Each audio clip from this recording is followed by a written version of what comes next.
नमस्ते दोस्तों, मेरा नाम राधिका है। उम्र 24 साल। रूपनगर की इस ऐतिहासिक और पुश्तैनी हवेली की बहू हूँ। लोग कहते हैं कि मेरी इस कटीली कमर, कातिल आँखों और इस भरे पूरे बदन में एक ऐसा अनजाना सम्मोहन है जो सीधे देखने वाले के दिल को छू जाता है और पूरे जिस्म में एक अजीब सी सिहरन जगा देता है। मेरी शादी को अभी कुछ ही समय हुआ है, पर इस चढ़ती जवानी और भरे पूरे अंगों की कसी हुई कशिश ने इस शांत माहौल को हमेशा के लिए एक अजीब सी कश्मकश में डाल दिया है। मेरा यह रसीला और मांसल शरीर, मेरी पतली कमर और जब मेरी साड़ी का पल्लू कंधे से बार बार सरकता है तो देखने वाले की सांसें वहीं थम जाती हैं। रूपनगर का यह इलाका वैसे तो हमेशा शांत रहता था, पर कार्तिक के महीने की एक ऐसी सुहानी ठंडी शाम और दीपदान की मध्यम रोशनी आई जिसने हमारी हवेली की मुख्य चौखट पर सस्पेंस और एक पुराने दावे का ऐसा खेल शुरू किया जिसकी कल्पना किसी ने नहीं की थी। आज मैं आपको अपनी जिंदगी की वही सबसे गहरी, अनकही और रोंगटे खड़े कर देने वाली दास्तान सुनाने जा रही हूँ, जिसे सुनकर आप भी अपनी सांसें थामने पर मजबूर हो जाएंगे। मेरा बदन किसी ढली हुई मूरत जैसा है, जिसे इस गठीली जवानी ने और भी ज्यादा मांसल, गोलमटोल और निखरा हुआ बना दिया हो। 24 साल की इस उम्र में मेरा अंग पूरी तरह से भरा पूरा और कसी हुई काया वाला हो चुका है। मेरी कमर इतनी लचकदार और कटीली है कि जब मैं शाम के काम करने के लिए थोड़ा सा भी आगे झुकती हूँ तो मेरी महीन सूती साड़ी के नीचे की गहरी नाभि साफ अपनी मौजूदगी दर्ज कराती है। मेरी दूधिया रंगत जब दियों के मध्यम उजाले में चमकती है तो देखने वाले का दिल पूरी तरह बेकाबू होने लगता है। कार्तिक की इस गुलाबी ठंडक के बावजूद मैंने एक गहरे सिंदूरी रंग की बेहद कसी हुई चोली पहन रखी थी, जो मेरी तनी हुई छाती और उभरे हुए अंगों को बड़ी मुश्किल से छुपा पा रही थी। शाम के सन्नाटे और ओस की नमी के मारे मेरे लंबे काले बाल पूरी तरह खुले थे और मेरी गोरी पीठ पर ठंडी हवा के झोंकों के साथ बलखा रहे थे। वहीं दूसरी तरफ थे मेरे रिश्ते के देवर, शहर से वकालत की पढ़ाई करके लौटे मौसेरे भाई समर। वे अपनी तीखी जुबान, तेज दिमाग और कड़क मिजाज के लिए जाने जाते थे। शहर के माहौल और वकालत के तौर तरीकों के कारण उनका शरीर लंबा, चौड़ा, गठीला और एक आधुनिक रूप से भरा हुआ था। उनकी आंखों में हमेशा एक गहरी, तीखी और खोजी नजर रहती थी, जो जब भी मुझ पर पड़ती मेरे पूरे जिस्म में एक अजीब सी आग सुलगा देती थी। उनके बदन से एक अजीब सी तीखी, मर्दाना खुशबू आती थी, जो शहर के कड़क इत्र और वकालत के रौब का एक ऐसा मिश्रण थी जो किसी भी प्यासी रूह को बेचैन कर दे। उनका वह गंभीर अंदाज और कानून की आड़ में अपना पुराना दावा जताने की जिद इस सुनसान शाम के सन्नाटे में और भी ज्यादा खतरनाक और आकर्षक लग रही थी। रूपनगर गांव इस समय पूरी तरह से कार्तिक की सुहानी शाम और ओस की मध्यम चादर की आगोश में लिपटा हुआ था। शाम के करीब 7 बज चुके थे और चारों तरफ जलते हुए दियों के बीच एक अजीब सा रहस्यमयी माहौल पसरा हुआ था। इसी बीच धनतेरस की विशेष पूजा के कारण हमारे ससुर और पति दोनों नए खरीदे गए ट्रैक्टर की पूजा और अनुष्ठान के लिए गांव से दूर मुख्य मंदिर परिसर में गए हुए थे, जिसके कारण वे देर रात से पहले लौटने वाले नहीं थे। हवेली के बाकी लोग भी गांव के चौक पर हो रहे दीपदान उत्सव को देखने बाहर गए थे। इस विशाल और पुरानी हवेली के भीतरी हिस्से में इस समय सिर्फ मैं और अपने वकालत के रोब में रहने वाले समर अकेले थे। हवेली की मुख्य चौखट पर मिट्टी के दिए रखने और रंगोली सजाने की तैयारी चल रही थी। उस भारी दहलीज के पास झुककर दियों को कतार में रखने और रंगों को सजाने के लिए मैं आगे की तरफ झुकी। पूरी चौखट पर दियों की मध्यम रोशनी और अजीब सी खामोशी पसरी हुई थी, जिसे सिर्फ हवा की सरसराहट और मेरी ही सांसों की थिरकन तोड़ रही थी। ऐसे माहौल में जब दो जिसमें एक सूनी चौखट पर इस कार्तिक की शाम अकेले हों तो सस्पेंस का बढ़ना लाजमी था। कार्तिक की शाम की गुलाबी ठंड और भीतर की घबराहट से मेरा पूरा बदन पसीने की छोटी बूंदों के साथ सुलग रहा था।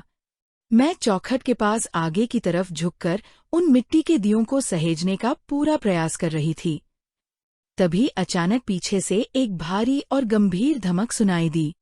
समर कानून की किताबें देखने के बहाने अपनी ओट से निकलकर बिल्कुल शांत कदमों से ठीक मेरे पीछे आकर खड़े हो गए और मेरा रास्ता रोक लिया।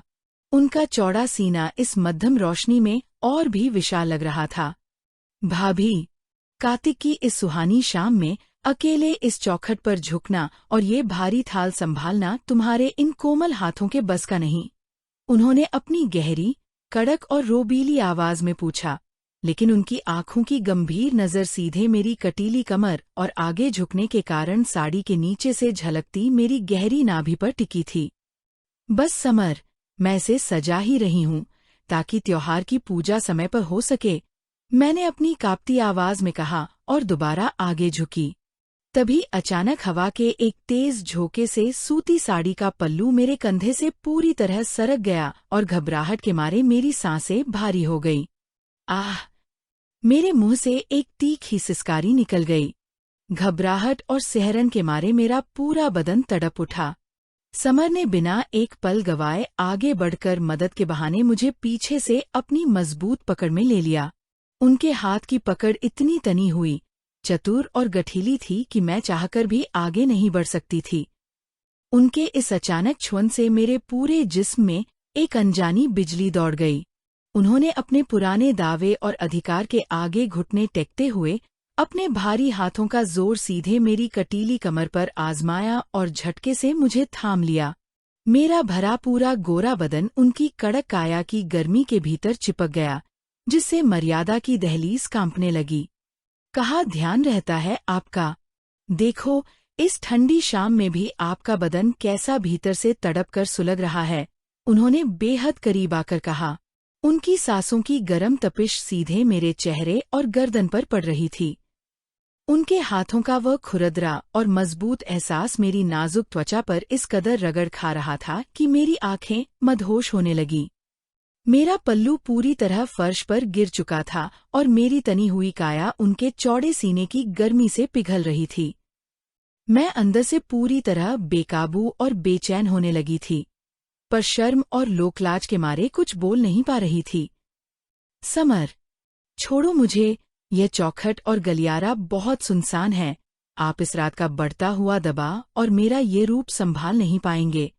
मैंने हांफते हुए अपने बदन को थोड़ा पीछे खींचने की कोशिश की, जहां उनकी उंगलियों का जोर मेरी कमर पर बढ़ता जा रहा था।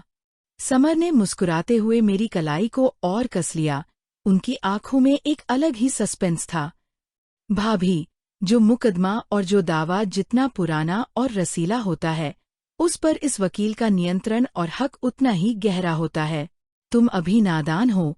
तुम्हें नहीं पता कि इस कार्तिक की रात में जब तक भीतरी आग न सुलगे, तब तक इस सूने बदन की ठिठुरन को चैन नहीं मिलता। पर समर, बाहर चाहे जितनी भी मध्यम रोशनी या त्योहार का माहौल हो, इस घर की मर्यादा की छाव को छोड़ना ठीक नहीं। मंदिर से पूजा निपटाकर सब लोग लौट ही आएंगे, कोई देख लेगा तो अनर्थ हो जाएगा। मैंने अपनी भीगी पलकों को झुकाते हुए कहा, जबकि मेरा मांसल बदन उनके चौड़े सीने की गर्मी से सुलग रहा था। जब इस हवेली का कानून और दलीलें मेरे हाथ में हों भाभी, तो इस कड़क मिजाज का बढ़ना लाजमी है। इस सन्नाटे में जब तक सही जगह पर सही जोर न लगाया जाए, तब तक ये तड़प शांत नहीं होती।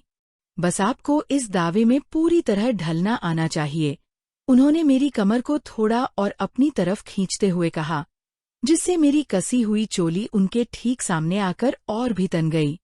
चौखट का वह मध्यम सन्नाटा और कार्तिक की ठंडी हवा अब हम दोनों की बढ़ती बेचैनी की गवाह बन रहे थे। समर का वह मांसल और कड़क हाथ अब धीरे धीरे मेरी पीठ के निचले हिस्से तक पहुंच चुका था, जहां सूती साड़ी का कपड़ा मेरी गोरी त्वचा से पूरी तरह चिपक गया था। इस मधोश शाम के मौसम में भी मेरे बदन से पसीने की छोटी छोटी बूंदें मिलकर मेरी गहरी नाभि में जाकर समा रही थीं। मेरी गोरी और भरी पूरी काया इस समय डर और तड़प के एक अनोखे मिश्रण से सुलग रही थी। जब उन्होंने अपनी उंगलियों से मेरी चोली के बंद को धीरे से सहलाया, तो मेरे मुंह से एक दबी हुई आह निकल गई। मैं बुरी तरह कांपने लगी। उनका वह मर्दाना और रोबीला अंदाज मुझे अंदर तक झकझोर रहा था। उस कोने का तापमान जैसे अचानक बढ़ गया हो। हवा में एक अजीब सी मदहोशी घुल चुकी थी, मेरी पतली कमर में एक अजीब सी लचक पैदा हो रही थी, जो मुझे बार बार उनके और करीब खींच रही थी। वह मुझे अपनी मजबूत बाहों में दबोचने ही वाले थे कि तभी अचानक चौखट पर रखा पीतल का एक भारी कलश हवा के झोंके और कंपन से जोर से फर्श पर रगड़ खाता हुआ गिरा। सस्पेंस और डर के मारे हम दोनों एकदम से अलग हो गए। मैं हाफती हुई हवेली के भीतरी कमरे की तरफ भागी और वह अपने कुर्ते को दुरुस्त करते हुए गहरी सांसें भरने लगे। रात के 7:30 बज चुके थे, पर इस भीतरी बंद कमरे के भीतर का अंधेरा और उमस और भी गहरी हो गई थी। मैं घबराहट में भीतर खड़ी अपनी सांसें दुरुस्त कर रही थी, पर आंखों में अजीब सी बेचैनी थी। बदन में वही अनकही तपिश बरकरार थी। तभी अचानक समर ने आगे बढ़कर उस भारी कमरे के मुख्य शीशम के किवाड़ को अंदर से बंद कर दिया और लोहे की भारी कुंडी चढ़ा दी। सस्पेंस अपने चरम पर था। कमरे में केवल रोशनदान से आ रही दियों की एक पतली, धुंधली लकीर थी। वह धीरे धीरे मेरी तरफ बढ़े। मेरा दिल इतनी जोर से धड़क रहा था जैसे छाती को चीरकर बाहर आ जाएगा। राधिका, इस बंद कमरे का रहस्य बहुत गहरा है। मैं अब और खुद को इस प्यास और इस पुराने दावे के पीछे रोक नहीं सकता, उन्होंने भारी और कड़क आवाज में कहा और सीधे मेरे करीब आकर मुझे लकड़ी की बड़ी अलमारी के सहारे सटा दिया। उनके मजबूत, कसरती हाथों ने मेरे दोनों कंधों को दबोच लिया। उनके हाथ मेरी गोरी और पसीने से भीगी त्वचा पर रेंगने लगे। हमारे बदन एक दूसरे से पूरी तरह लिपट गए। उनकी चौड़ी छाती का दबाव जब मेरे भरे पूरे अंगों पर पड़ा तो मैं पूरी तरह मदहोश होकर कराहने लगी। हमारे कपड़ों की सरसरायत और भारी सांसों की आवाज पूरे कमरे में गूंज रही थी। उनका चेहरा मेरे चेहरे के इतने करीब आ गया कि उनके होठों की गर्मी मेरी सांसों को सोखने लगी। जिस्म की यह आग अपने आखिरी मुकाम पर पहुंचने ही वाली थी। दोनों बदन पूरी तरह पसीने से नहा चुके थे और मर्यादा की सारी दीवारें टूटने ही वाली थीं कि तभी अचानक अलमारी के ऊपर रखा धनतेरस का पवित्र लक्ष्मी गणेश का चांदी का सिक्का, इस पुश्तैनी हवेली का मानपत्र और समर की स्वर्गीय माँ, मेरी सगी मौसी सास जी, की गंभीर तस्वीर फर्श पर गिर गई। उस पावन अमानत, बड़ों के आशीर्वाद और इस खानदान के अटूट विश्वास पर खिड़की से कौंधी दिए की एक तेज लौ पड़ी, जिसने समाज में मर्यादा, वकालत के आदर्शों और एक जिम्मेदार भाई होने के नाते उनके फर्ज, परिवार के अटूट विश्वास और हमारी हवेली की कुल मर्यादा की याद दिला दी। उस पुश्तैनी अमानत और बुजुर्गों की तस्वीर का गिरना जैसे हम दोनों के ऊपर ठंडे पानी का घड़ा डाल गया। समर झटके से पीछे हट गए। उनकी आंखों में जो भूखी और मदहोश नजर थी, वह अचानक आत्मग्लानि और भारी आंसुओं में बदल गई। उन्होंने अपने चेहरे को अपने दोनों हाथों से ढक लिया और जोर जोर से हांफने लगे। यह मैं क्या करने जा रहा था? अपने ही बड़े भाई की अमानत, इस घर की बहुमूल्य मर्यादा और इस पावन हवेली के संस्कारों पर ऐसा भटकाव। पूरे समाज को कानून और इंसाफ सिखाने वाला वकील आज खुद अपने ही परिवार की मर्यादा की रक्षा नहीं कर पाया। हे भगवान, मुझे क्षमा करना। समर की आवाज में अब वासना नहीं, बल्कि एक तड़पती हुई पारिवारिक लोकलाज और जिम्मेदारी का एहसास था। उन्होंने रोते हुए कहा, भाभी, आप इस घर की लक्ष्मी हो, मेरे बड़े भाई का अटूट विश्वास हो। इस बंद कमरे के सन्नाटे और कार्तिक की इस ठंडी रात ने मेरी बुद्धि भ्रष्ट कर दी थी। एक देवर का फर्ज अपनी भाभी को मां समान सम्मान देना और उनकी रक्षा करना होता है, मर्यादा लांघना नहीं। मैंने भी रोते हुए तुरंत अपना पल्लू संभाला और अपनी साड़ी को ठीक किया। मुझे भी अपनी गलती का एहसास हो चुका था। एक पल के भटकाव ने हमारे पवित्र रिश्ते को कलंकित करने की कगार पर ला खड़ा किया था।